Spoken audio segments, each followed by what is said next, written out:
Kakinada anchorage పోర్టులో ఉద్రిక్త పరిస్థితులు నెలకొన్నాయి. ఓఎన్జీసీ సముద్రంలో నిర్వహిస్తున్న కార్యకలాపాలకు సంబంధించి మత్స్యకారులకు నష్టపరిహారం చెల్లించడం లేదని ఓఎన్జీసీ కార్యకలాపాలను అడ్డుకున్నారు. కాకినాడ మత్స్యకారులకు ఓఎన్జీసీ నష్టపరిహారం తక్షణమే చెల్లించాలని, లేని పక్షంలో ఓఎన్జీసీ కార్యకలాపాలను అడ్డుకోవడం జరుగుతుందని కాకినాడ సిటీ ఎమ్మెల్యే ద్వారంపూడి చంద్రశేఖర్ రెడ్డి పేర్కొన్నారు. శుక్రవారం కాకినాడ యాంకరేజ్ పోర్టు వద్ద ఓఎన్జీసీ కార్యకలాపాలను మత్స్యకారులు అడ్డుకున్నారు. నష్టపరిహారం చెల్లించే వరకు పనులను అడ్డుకోవడం జరుగుతుందని పేర్కొన్నారు. ఈ సందర్భంగా ఎమ్మెల్యే మాట్లాడుతూ 2009లో ఓఎన్జీసీ సముద్రంలో డ్రెడ్జింగ్ పనుల నిమిత్తం పైప్ లైన్లను తరలించడం జరిగిందని, దానివల్ల మత్స్య సంపద నష్టం వాటిల్దన్నారు. తాళ్రేవు, ముమ్మడివరం ప్రాంతాల్లో మత్స్యకారులకు ఓఎన్జీసీ నష్టపరిహారం చెల్లించడం జరిగిందని తెలిపారు. కాకినాడకు సంబంధించి మత్స్యకారులకు నష్టపరిహారాన్ని చెల్లించలేదన్నారు.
కుటుంబాలు చాలా ఉన్నాయి.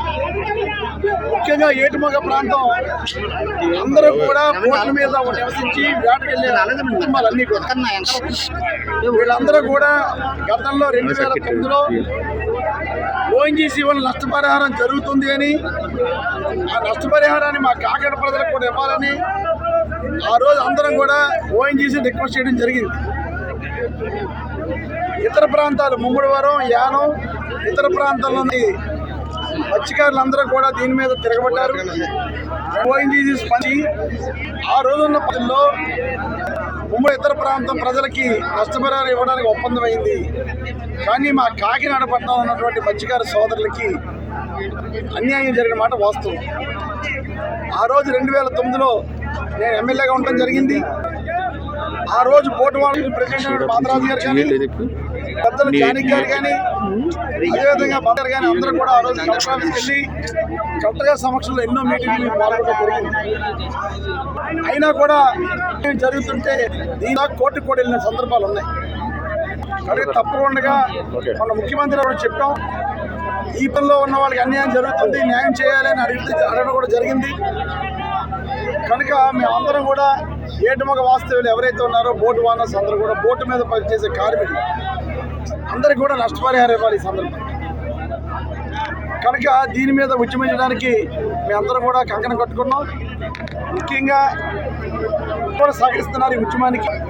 తప్పకుండా 100% మా కాకినాడలో ఉన్నటువంటి మత్స్యకార కుటుంబాలు ఏవైతే ఉన్నాయో, ఎవరైతే ఈ ఓఎన్జీసీ వాళ్ళు నష్టపోతున్నారో ఆ నష్టపరిహారం ఇచ్చే వరకు కాకినాడలో యాంకరేజ్ పోర్టులో కానీ, డీప్ వాటర్ పోర్టులో కానీ ఏ విధటువంటి యాక్టివిటీ చేయలేమో, ఓఎన్జీసీకి వెళ్ళినటువంటి ఆఫ్షోర్లు ఏదన్నా కూడా వెళ్ళలేమో. కనుక ఇది పని అయ్యే వరకు మాకు ఎట్టి బస్సులను కూడా ఈ యాక్టివిటీస్ స్పందింపజేస్తాం. అదే కాకుండా ఇక్కడ పడినటువంటి గ్యాస్ని ఇతర ప్రాంతాలకు ఇచ్చుకుపోతున్నారు ఓఎన్జీసీ వాళ్ళు కానీ, రిలయన్స్ వాళ్ళు కానీ.